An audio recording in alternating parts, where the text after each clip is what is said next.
بسم اللہ الرحمن الرحیم۔ السلام علیکم ورحمۃ اللہ وبرکاتہ۔ حضرت مریم علیہ السلام کے حمل کی کیفیت یوں بیان کی جاتی ہے کہ حضرت مریم علیہ السلام اپنے خالہ یا بہن کے گھر غسل کرنے کے لیے گئیں۔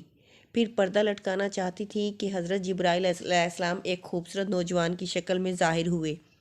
حضرت مریم علیہ السلام نے دیکھا کہ یہ نامحرم میری طرف متوجہ ہے، تو حضرت مریم علیہ السلام نے اس سے فرمایا کہ میں پناہ مانگتی ہوں تم سے ساتھ اللہ کے، اگر تو پرہیزگار ہے۔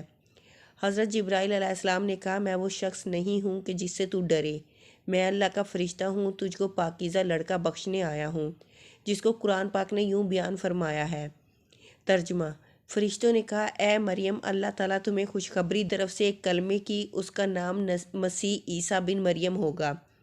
وہ دنیا اور آخرت میں مرتبے والا ہوگا اور اللہ کے قریبی بندوں میں سے ہوگا۔ لوگوں سے باتیں کرے گا جب جھولے میں ہوگا، اور جب پوری عمر کا ہوگا وہ نیک بندوں میں سے ہوگا۔ حضرت مریم علیہ السلام نے جواب دیا، میرا بیٹا کیسے ہوگا کہ مجھے کسی بشر نے ہاتھ نہیں لگایا اور میں بدکار عورت بھی نہیں ہوں۔ حضرت جبرائیل علیہ السلام نے کہا، تیرا کہنا صحیح ہے، لیکن تیرے اللہ نے فرمایا ہے کہ میرے لیے بغیر باپ کے بیٹا دینا آسان ہے، جس کو قرآن پاک نے اس طرح بیان فرمایا ہے۔ ترجمہ: مریم نے کہا، اے میرے پیارے رب، میرے یہاں لڑکا کیسے ہوگا جب کہ کسی مرد نے مجھے ہاتھ تک نہیں لگایا۔ اللہ تعالیٰ نے فرمایا، اسی طرح پیدا کرتا ہوں جو چاہتا ہوں۔ جب وہ کسی کام کا فیصلہ کر لیتا ہے تو اس کو کہتا ہے ہو جا، بس وہ ہو جاتا ہے۔ بی بی مریم علیہ السلام کو اسی وقت اتنی بڑی بشارت دی گئی کہ وہ نبی ہوگا، بنی اسرائیل اور توریت اور انجیل کا عالم ہوگا، اور وہ بڑے معجزوں والا ہوگا، جس کو قرآن پاک نے یوں بیان فرمایا ہے۔ ترجمہ: اور اللہ اس کو کتاب اور حکمت اور توریت اور انجیل سکھائے گا، اور وہ رسول ہوں گے بنی اسرائیل کی طرف۔ حضرت عیسیٰ علیہ السلام کی پیدائش۔ غرض یہ کہ تمام بشارتوں کے بعد حضرت جبرائیل علیہ السلام نے حضرت مریم علیہ السلام کے گریبان میں روح مبارک کو پھونک دیا، جس سے فی الفور حمل ہو گیا۔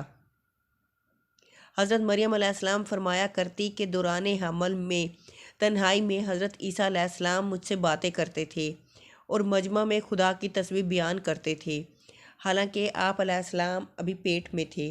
حضرت مریم علیہ السلام اور آپ کی خالہ صاحبہ جب آپس میں ملاقات کرتی تھیں تو ایسا معلوم ہوتا کہ خالہ کے پیٹ کا بچہ یعنی حضرت یحییٰ علیہ السلام بھانجی کے بچے یعنی حضرت عیسیٰ علیہ السلام کی طرف جھکتا ہے، یعنی کہ سلام کرتا ہے۔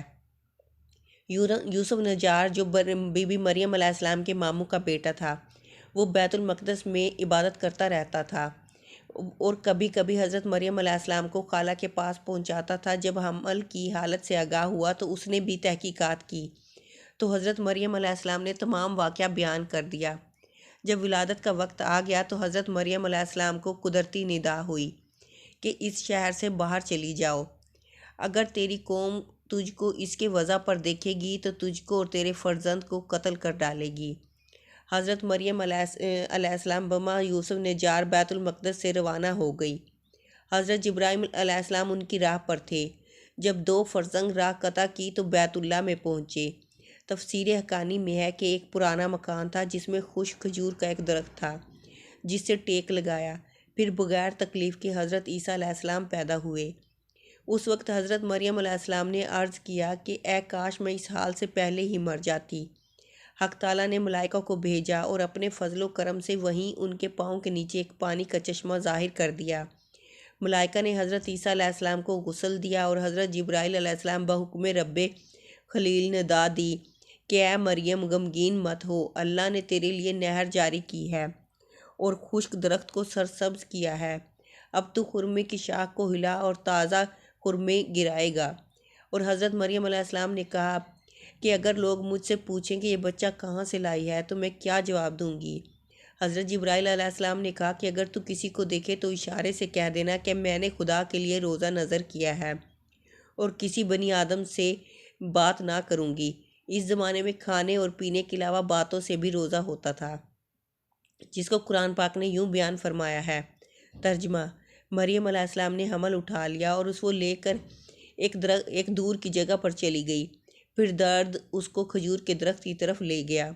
اس نے کہا کاش میں اس سے پہلے مر جاتی اور بھولی بسری چیز ہو جاتی۔ پھر مریم علیہ السلام کو اس نے نیچے سے آواز دی کہ غمگین نہ ہو، آپ کے رب نے آپ کے نیچے ایک چشمہ جاری کر دیا ہے اور آپ کھجور کے تنے کو اپنی طرف سے ہلائیے، اس سے آپ کے اوپر پکی ہوئی کھجوریں گریں گی، پس کھاؤ اور پیو اور آنکھیں ٹھنڈی کرو۔ پھر اگر تم کو کوئی آدمی دیکھے تو اس سے کہہ دو کہ میں نے رحمان کا روزہ مان رکھا ہے، تو آج میں کسی انسان سے نہیں بولوں گی۔ حضرت ابن عباس رضی اللہ تعالیٰ عنہ فرماتے ہیں کہ حضرت مریم علیہ السلام فرشتے کی بشارت سے بے غم ہو گئیں اور نفاس کی مدت ختم ہونے تک 40 روز وہیں رہیں، پھر اپنے گھر واپس آئیں اور ہر طرح کی بشارتیں بی بی مریم علیہ السلام کو فرشتے نے بتا دی تھی اور سوال کا جواب بھی بتا دیا تھا کہ تو بچے کی طرف اشارہ کر کے کہہ دینا کہ اس بچے سے پوچھ لو۔ بنی اسرائیل نے یہ صورتحال دیکھ کر بڑے غصے سے کہا کہ یہ کیا برا کام کیا تو نے، اے ہارون کی بہن، یعنی تو حضرت ہارون علیہ السلام کی طرح عبادت کرتی تھی اور تیری ماں بھی بدکار نہ تھی۔ حضرت مریم علیہ السلام نے حضرت عیسیٰ علیہ السلام کی طرف اشارہ کیا کہ اس سے پوچھ لو، پھر سب غصے ہو کر بولے کہ تو ہم سے مسخر کرتی ہے، ہم اس چھوٹے بچے سے باتیں کریں۔ اتنے میں حضرت عیسیٰ علیہ السلام بول پڑے کہ میں بندہ خدا ہوں اور خدا نے مجھے کتاب دی ہے اور مجھے نبی بنایا گیا ہے۔ جب یہود نے یہ معجزہ دیکھا تو ان کی زبان بند ہو گئی، پھر اس کو گود میں لیے ہوئے اپنی قوم کے پاس آئی۔ لوگوں نے کہا، اے مریم، تو نے بڑا طوفان کر ڈالا۔ اے ہارون کی بہن، نہ تمہارا باپ کوئی برا آدمی تھا اور نہ تمہاری ماں بدکار تھی۔ پھر مریم علیہ السلام نے اس بچے کی طرف اشارہ کیا۔ لوگوں نے کہا کہ ہم اس سے کیسے بات کریں گے جو کہ گود میں بچہ ہے؟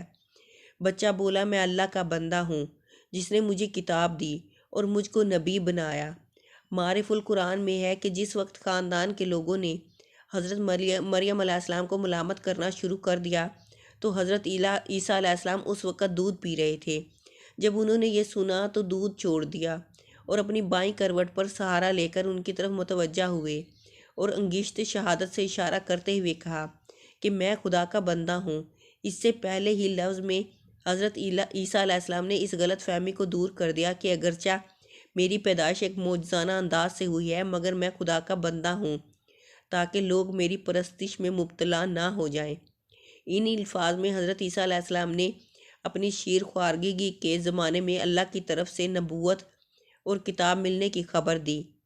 اس کا مفہوم یہ ہے کہ اللہ تعالیٰ نے یہ طے فرما دیا ہے کہ مجھے اپنے وقت پر نبوت و کتابت دیں گے، اور یہ بالکل ایسا ہے جیسا کہ رسول اللہ صلی اللہ علیہ وسلم نے فرمایا کہ مجھے نبوت اس وقت عطا کر دی گئی تھی جب حضرت آدم علیہ السلام پیدا بھی نہیں ہوئے تھے۔ اس کا مطلب بھی ظاہر ہے کہ اس کے سوا نہیں کہ عطائے نبوت کا وعدہ جو حضور صلی اللہ علیہ وسلم کے لیے قطعی یقینی تھا، یہاں بھی اسی یقین کو عطائے نبوت کے لفظ ماضی سے تعبیر کیا گیا ہے۔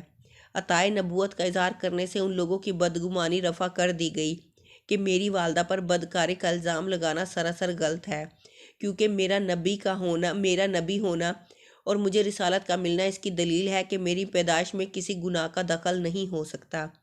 اللہ تعالیٰ سے دعا ہے کہ اللہ تعالیٰ میرا سنانا اور آپ کا سننا اپنی بارگاہ رسالت میں قبول و منظور فرمائے، آمین۔